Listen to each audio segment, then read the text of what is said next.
Hello everyone, I am Tej Bahadur Singh, and as you know, I will discuss all the topics related to CRPC, which is given in LLB 3 year 6 semester. So today we will discuss the topic related to revision, and it is given in CRPC under provision from the provision 397. हम अब section 397 को देखते हैं, which says calling for records to exercise powers of revision.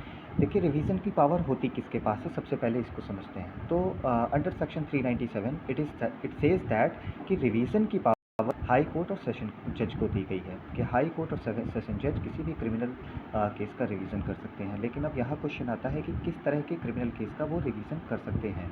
तो यहाँ पर अगर हम देखें जो रिवीजन किया जा सकता है वो किया जा सकता है हाई कोर्ट और सेशन जज के थ्रू ऐसे केसेस का या ऐसी प्रोसीडिंग्स का इंफीरियर कोर्ट्स की जो कोर्ट्स इंफीरियर हो, यानी कि जो हाई कोर्ट और सेशन जज या फिर सेशन जज जो भी रेस्पेक्टिव इनके इंफीरियर कोर्ट्स हैं या सबऑर्डिनेट कोर्ट्स हैं, उनका रिवीजन इन कोर्ट्स के थ्रू किया जा सकता है। अब बात आती है कौन से क्रिमिनल इंफीरियर या सबऑर्डिनेट कोर्ट्स होंगे। तो देखिए हाई कोर्ट्स के जो इंफीरियर कोर्ट्स हैं वो एक स्टेट के अंदर हाई कोर्ट से जितने भी नीचे के कोर्ट्स होंगे वो हाई कोर्ट के इंफीरियर या सबऑर्डिनेट कोर्ट्स कहे जाएंगे। सेशन जज के ज्यूरिसडिक्शन में सेशन जज से नीचे जो कोर्ट्स होंगे वो क्रिमिनल कोर्ट्स होंगे, वो सेशन जज के इंफीरियर कोर्ट्स कहे जाएंगे। ठीक है, अब यहाँ पर क्वेश्चन आता है कि ये जो रिवीजन कोर्ट क्या लिखा हुआ है इसमें कि दीज कोर्ट्स में call for and examine the record of any proceeding before any inferior criminal court situate within its or his local jurisdiction. यहाँ तक हमने देख लिया। पर्पस क्या होगा, for the purpose of revision क्यों होगा इसको समझते हैं। For the purpose of satisfying itself or himself as to the correctness. किस चीज़ को लेकर सेटिस्फाई करना है हाई कोर्ट और सेशन कोर्ट को खुद को, मतलब कि उसके जो लोअर कोर्ट्स के रिकॉर्ड्स को मंगा कर उनको एग्जामिन करना है जो वो कर रहे हैं, उसका पर्पस क्या है। They will satisfy themselves or itself, किस चीज़ को लेकर, for as to the correctness legality or property of any finding sentence or orders recorded or passed.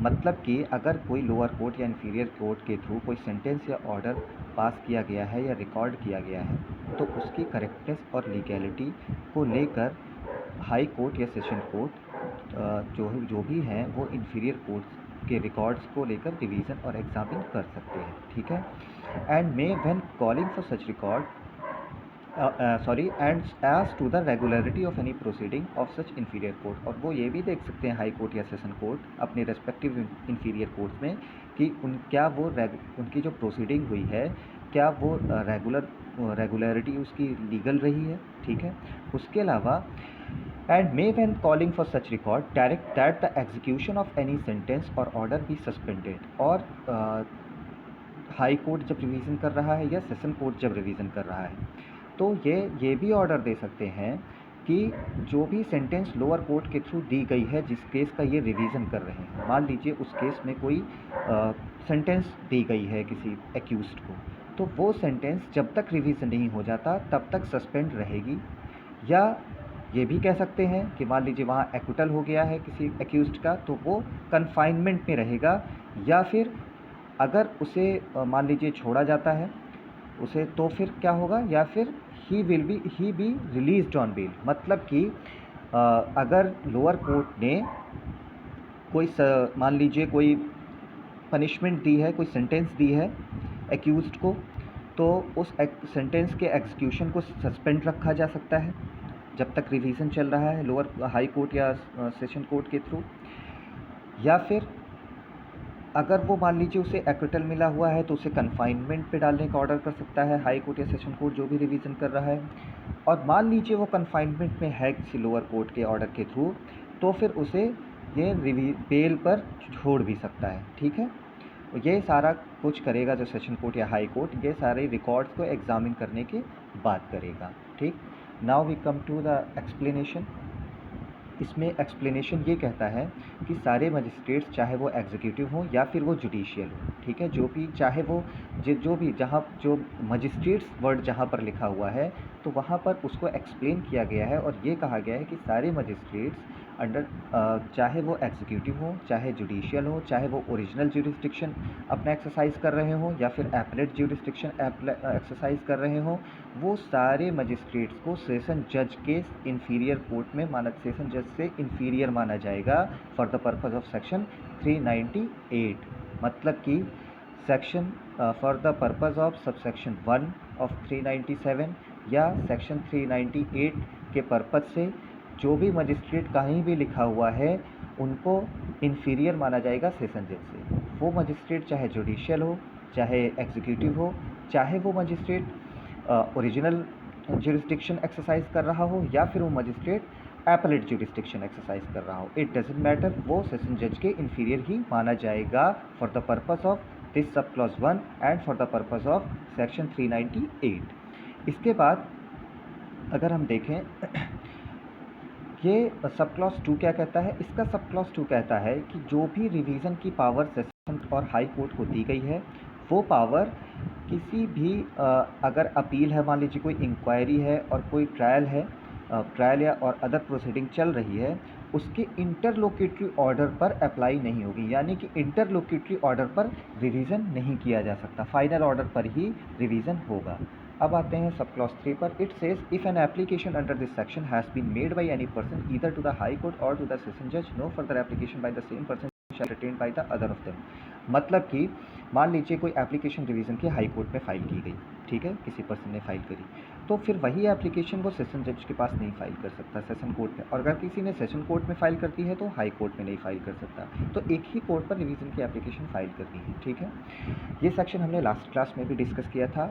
Now we will go further and let's see the section 398 which provides that power to order inquiry. It says on examining any record under section 397, जो अभी हमने पढ़ा, कि अगर उनके records को examine करने के बाद सेशन जज को ऐसा लगता है कि इसकी अभी कुछ और भी इसमें फर्दर इंक्वायरी होनी चाहिए, तो फिर वो क्या करेगा, चीफ जुडिशियल मजिस्ट्रेट से कहेगा कि या तो आप खुद इंक्वायरी करो, इसकी फर्दर इंक्वायरी करो, या फिर आप किसी मजिस्ट्रेट को ऑर्डर दो जो कि चीफ जुडिशियल मजिस्ट्रेट से भी सबॉर्डिनेट होगा। मतलब कि मान लीजिए कोई सेशन जज है, उसको लगता है कोई फर्दर इंक्वायरी होनी है, अभी होनी चाहिए, रिकॉर्ड्स को देख के एग्जामिन करने के बाद उसको ऐसा लगता है किसी केस के, तो वो क्या करेगा, वो या तो चीफ जुडिशियल मजिस्ट्रेट से कहेगा कि आप खुद फर्दर इंक्वायरी करो, या फिर चीफ जुडिशियल मजिस्ट्रेट से कहेगा कि आप किसी और सबॉर्डिनेट मजिस्ट्रेट से कहो इंक्वायरी करने के लिए, ठीक है। तो क्या होगा, फिर चीफ जुडिशियल मजिस्ट्रेट या तो खुद इंक्वायरी करेगा या डायरेक्शन देगा ऐसा सबॉर्डिनेट मजिस्ट्रेट को फर्दर इंक्वायरी के लिए, ठीक, further inquiry into any complaint. और ये फर्दर इंक्वायरी किस केस में हो सकती है, ये फर्दर इंक्वायरी सिर्फ 2 तरह के केसेस में हो सकती है, चीफ जुडिशियल मजिस्ट्रेट के थ्रू या फिर any subordinate magistrate which is subordinate to the chief judicial magistrate. और जो फर्दर इंक्वायरी की डायरेक्शन कौन दे रहा है यहाँ पर, सेशन जज या फिर हाई कोर्ट।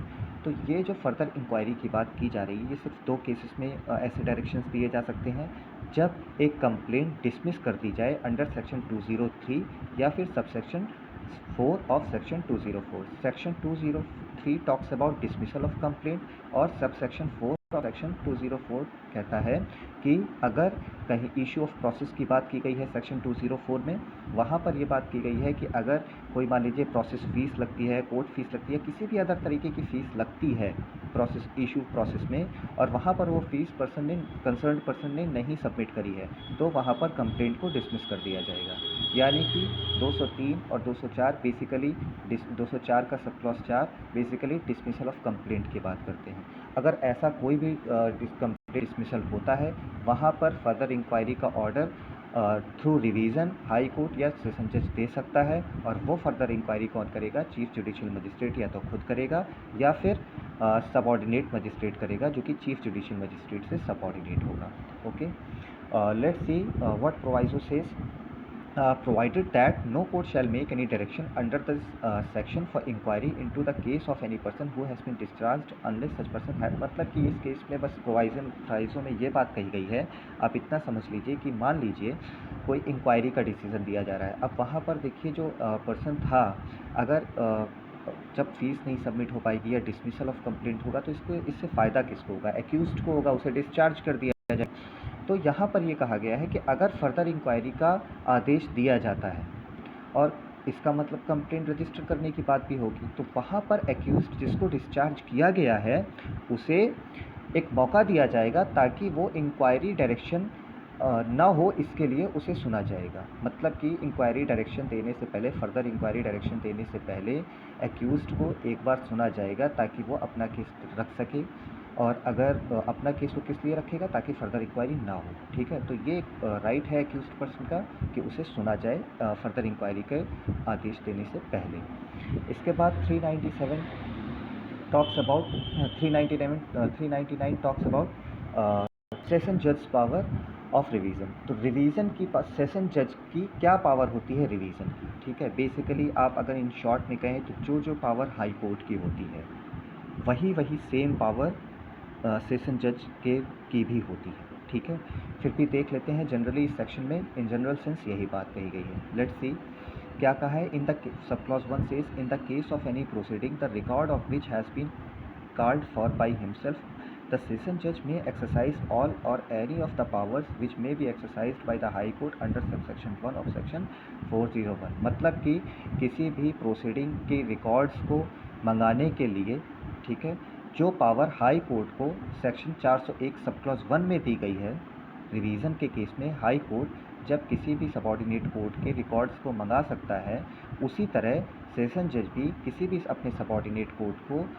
कोर्ट के प्रोसीडिंग के रिकॉर्ड को मंगा सकता है। ये बात कही गई है। हाई कोर्ट की जो रिकॉर्ड मंगाने की पावर किस में दी गई है, सेक्शन 401 सब क्लॉज 1 में सेम पावर जो है दी गई है 399 के अंडर सेशन जज को। ठीक है, उसके अलावा sub clause 2 says where any proceeding by way of revision is commenced before a session जज under subsection 1, the provision of subsection 2, 3, 4 and 5 of section 401। मतलब यहाँ पर यह बात कही गई है कि जहाँ भी कोई प्रोसीडिंग रिवीजन की शुरू होनी है सेशन जज के सामने, ठीक है, अंडर सबसेक्शन 1, तो जो भी सेक्शन 401 के प्रोविजंस हैं, यानी कि 2, 3, 4, 5, ठीक है, वो सारे अप्लाई होंगे। देखिए सेक्शन 401 के सब क्लॉज 2, 3, 4, 5 जो रिलेट करते हैं वो हाई कोर्ट से रिलेट करते हैं। ठीक है, और ये बात यहाँ पर कही गई है कि जो सेक्शन 401 के 2, 3, 4, 5 में कही गई है वो सारी पावर सेशन जज पर भी अप्लाई होंगी। यानी कि जो हाई कोर्ट को पावर दी गई है प्रोसीडिंग के लिए रिवीजन की सेक्शन 401, 2, 3, 4, 5 में, वही सेम पावर्स सेशन जज या सेशन जज को दी गई हैं अंडर सेक्शन 399 सब क्लॉज 2। ओके, उसके बाद देखते हैं सब क्लॉज 3 क्या कहता है। तो देखिए पहले तो 1 क्या कहा, रिकॉर्ड मंगाने के लिए जो हाई कोर्ट की पावर वही सेशन जज की पावर। दूसरे में क्या कहा गया कि रिवीजन की प्रोसीडिंग जो होगी वो जैसी हाई कोर्ट की होगी वैसे ही सेशन जज की होगी। हाई कोर्ट की पावर 401 के 2, 3, 4, 5 में दी गई है, इसलिए वही सेम पावर यहाँ पर सब क्लॉज 2 में अप्लाई कर दी गई है। अब देखते हैं 3 में क्या कहा गया है। 3 सेज जहाँ पर कोई एप्लीकेशन रिवीजन के लिए किसी पर्सन के थ्रू कोई पर्सन या किसी पर्सन के बिहाफ पर, मान लीजिए सेशन जज पर कोई एप्लीकेशन दी जाती है, तो क्या लिखा हुआ है, the decision of the session जज thereon in relation to such person shall be final. मतलब कि मान लीजिए कोई पर्सन रिवीजन एप्लीकेशन डालता है सेशन जज के सामने, तो जो उस केस का जो इस रिवीजन का डिसीजन आएगा सेशन जज को, वो फाइनल माना जाएगा। ठीक है, और क्या है, and no further proceeding by way of reason at the instance of such person shall be entertained by the high court or any other court. मतलब कि यहाँ पर यह बात कही गई है कि देखिए ये हम पहले भी पढ़ चुके हैं, जहाँ पर रिवीजन है वहाँ अपील नहीं, जहाँ पर अपील है वहाँ पर रिवीजन नहीं होगा। ठीक है, उसके अलावा अब ये बात कही गई है कि जैसे हमें कन्फ्यूज़न आ जाता है ना कि हायरार्की को हम देखते तो पहले सेशन कोर्ट उसके बाद हाई कोर्ट। ठीक है, तो हमें इसमें कन्फ्यूज़ नहीं होना है। यहाँ पर यह बात कही गई है कि मान लीजिए कोई पर्सन सेशन जज में जाता है, सेशन जज उस मैटर को डिसाइड करता है रिवीजन के थ्रू, तो जो डिसीज़न होगा वो फाइनल होगा। उसके बाद वो पर्सन उस चीज़ को लेकर हाई कोर्ट में नहीं जा सकता उस मैटर को लेकर, अब वो सेशन जज का डिसीज़न ही फाइनल होगा। ये बात कही गई है सेशन जज के लिए ये बात कही गई है। ठीक है, कि जो सेशन जज का रिवीजन का जो डिसीज़न होगा दैट शैल बी फाइनल। इसके बाद हम आते हैं 400 में, that says about powers of additional session जज। पावर्स ऑफ एडिशनल सेशन जज के क्या बात की गई है कि जो एडिशनल सेशन जज होगा वो वो जो पावर एक्सरसाइज करेगा वो वैसी ही पावर्स होंगी जो सेशन जज एक्सरसाइज करता है रिवीजन में। मतलब कि मान लीजिए एक जनरल या स्पेशल ऑर्डर से सेशन जज ने एडिशनल सेशन जज को किसी केस को रिवीजन करने को कहा गया है, ठीक है, कहा है, यानी कि एडिशनल सेशन जज भी रिवीजन कर सकता है, सेशन जज कर सकता है और एडिशनल सेशन जज भी कर सकता है। लेकिन एडिशनल सेशन जज कब करेगा रिवीजन? जब उसको सेशन जज स्पेशल या जनरल ऑर्डर के थ्रू ये काम करने को कहेगा, रिवीजन करने को कहेगा। और जब एडिशनल सेशन जज कोई ऐसा रिवीजन करता है तो वो सेम पावर एक्सरसाइज करेगा जो कि सेशन जज रिवीजन करते वक्त करता है। यही बात सेक्शन 400 में कही गई है, ठीक है। इसके बाद हम देखते हैं section 401। It talks about high court's power of revision. High court की क्या पावर है रिवीजन की, ये देखते हैं। देखिए 401 हमें अच्छे से पढ़ना है, और 401 इसलिए अच्छे से पढ़ना है क्योंकि हम सेशन जज के बारे में जो 399 में कहा गया है वो बार बार यही बात कही गई कि सेक्शन 401 की पावर ही अप्लाई होंगी सेशन जज को, वही सारी पावर सेशन जज को मिलेंगी। तो हाई कोर्ट की जो पावर्स ऑफ रिवीजन है वही same powers court of session जज की पावर्स है 399 में। तो सेशन जज की रिवीजन की पावर किस सेक्शन में दी हुई है? 399 में। हाई कोर्ट की पावर ऑफ रिवीजन किस सेक्शन में दिया हुआ है? 401 में। So now we will talk about high court's power of revision which is provided under section 401.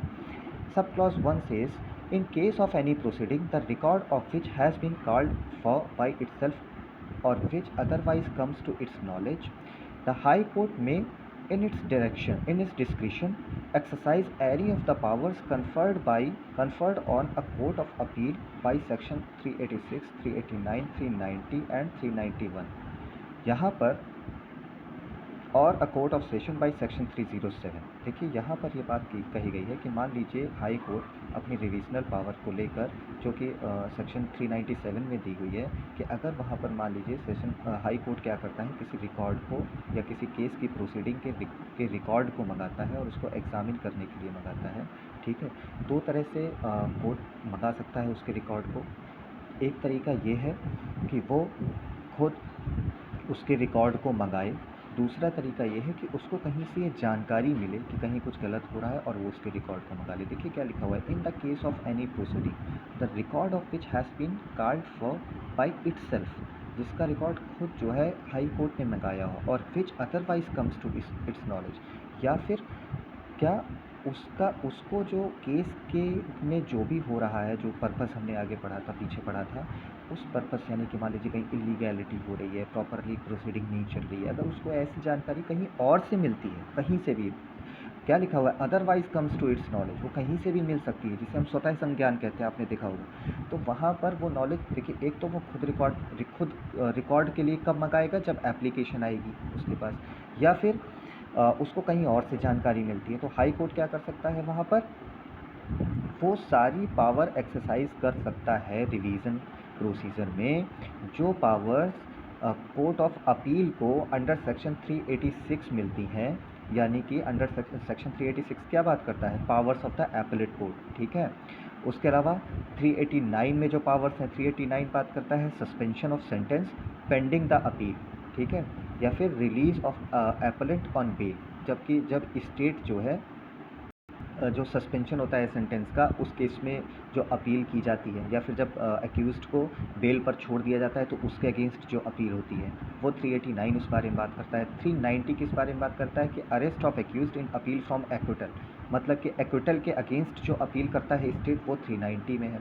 391 में क्या है, एपेलेट कोर्ट में टेक फर्दर एविडेंस और डायरेक्ट टू बी टेकन, उसमें क्या है, एपेलेट कोर्ट जो है फर्दर एविडेंस ले सकता है या डायरेक्ट टू बी टेकन। तो देखिए ये जो सारी पावर्स हैं 391 या फिर 307 में बात की गई कोर्ट ऑफ सेशन की, तो ये जो पावर्स हैं ये सारी पावर्स एपेलेट कोर्ट की हैं, जो एपेलेट कोर्ट को मिलती हैं 386, 389, 390, 391 और 307 सेशन जज के लिए। ये सारी पावर्स बेसिकली एपेलेट कोर्ट की पावर्स हैं, जो कि एपेलेट कोर्ट को मिलती हैं।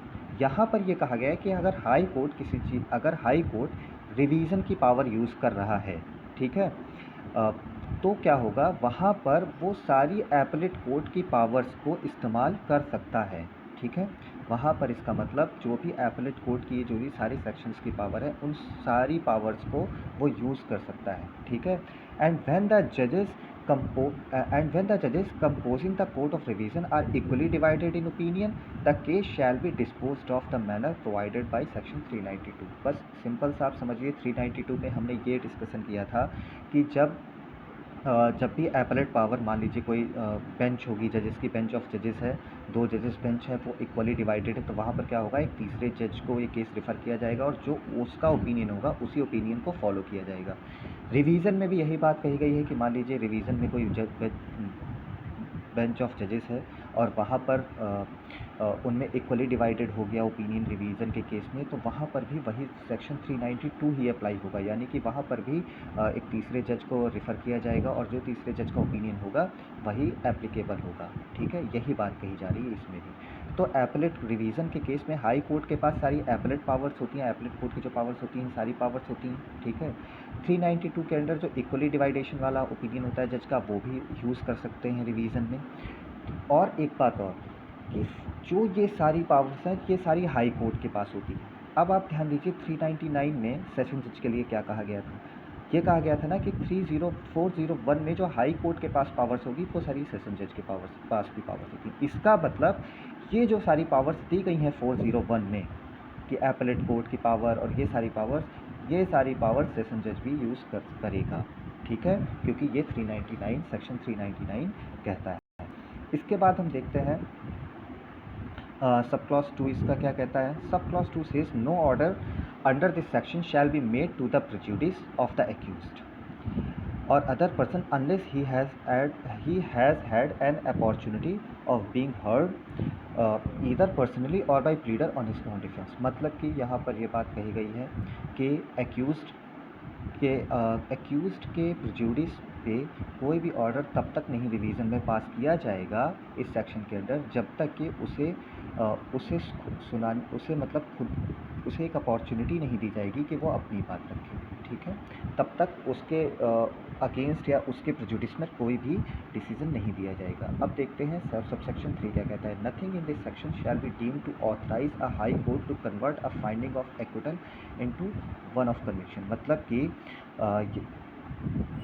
ये जो पूरा सेक्शन है, ये सेक्शन हाई कोर्ट को ऐसी पावर नहीं देता अंडर रिवीजन कि अगर मान लीजिए लोअर कोर्ट जिसके रिकॉर्ड्स को मंगाया गया है अगर उसने एक्विटल कर दिया है एक्यूज्ड का, तो अंडर रिवीजन इस सेक्शन में उसको जो है क्या नहीं कर सकता, high court to convert a finding of acquittal into one conviction. मतलब कि कहने का ये है यहाँ पर उसको कन्विक्ट नहीं कर सकता। मतलब ये है कि अगर कोई पर्सन है, ठीक है, क्या हम एक बार इस प्रोविजन को फिर से पढ़ते हैं। Nothing in this section shall be deemed to authorise a high court to convert a finding a acquittal into one of conviction. मतलब कि मान लीजिए लोअर कोर्ट के थ्रू उसको एक्विटल मिल गया है तो अपनी रिवीजनल पावर के थ्रू हाई कोर्ट उसको कन्विक्शन में तब्दील नहीं कर सकता। ठीक है, ये बात कही गई है सब क्लॉज 3 में। अब देखते हैं सब क्लॉज 4 में। Where under this code an appeal lies where under this, जहाँ पर मान and no appeal is brought, no proceeding by way of revision shall be entertained at the instance of the party who could have appealed। बस इतना आप समझ लीजिए, मैं पहले भी बता चुका हूँ। मान लीजिए किसी पार्टी के पास अपील करने का राइट है, ठीक है, लेकिन वो क्या करती है, वो अपील नहीं करती और वो रिवीजन पिटीशन डाल देती है, रिवीजन के लिए एप्लीकेशन डाल देती है। वहाँ पर ये होगा कि ये पावर नहीं दी गई है किसी पार्टी को। अगर किसी पार्टी के पास अपील करने का राइट है तो वो अपील करे या ना करे वो रिवीजन के लिए अप्लाई नहीं कर सकती। ठीक है, यानी कि उसको सिर्फ अपील को ही अवेल करना होगा, वो रिवीजन के लिए अप्लाई नहीं कर सकती अगर उसको अपील करने की पावर दी गई है। जनरली रिवीजन वहीं अप्लाई होता है, रिवीजन की जो रिवीजन के लिए कोई भी पार्टी तभी अप्लाई कर सकती है जहाँ पर अपील का प्रोविज़न नहीं होता। ठीक है, इसके बाद सब क्लॉज 5 देखते हैं। Sub clause 5 says where under this code an appeal lies, जहाँ पर अपील लाई करती है। ठीक है, but an application for revision has been made to the high court by any person. ठीक है, लेकिन रिवीजन पर एप्लीकेशन हाई कोर्ट में डाल दी गई किसी ऐसे पर्सन के द्वारा and the high court is satisfied that such application was made under the erroneous belief that no appeal lies there to. मतलब यहाँ ये होगा कि मान लीजिए कोई किसी पर्सन को अपील करने का राइट है, लेकिन उसको उस पर्सन को ये पता ही नहीं है कि उसके पास अपील करने का राइट है, और वो ये सोचता है कि अपील तो हम कर नहीं सकते, इसलिए उसने रिवीजन एप्लीकेशन डाल दी। मतलब वो सिर्फ इरोनियस बिलीफ में है, उसने बाई मिस्टेक ऐसा किया, उसे पता नहीं था कि हम मेरे मैं अपील कर सकता हूँ कि नहीं कर सकता। अगर उसे नहीं, यहाँ पर ये बात बात की जा रही है कि अगर उसे ये नहीं पता है और उस अनजाने में उसने ऐसा किया है, तो क्या होगा, there to and that it is necessary in the interest of justice, so to do high court में treat the application for revision as a petition of appeal and deal with the same accordingly.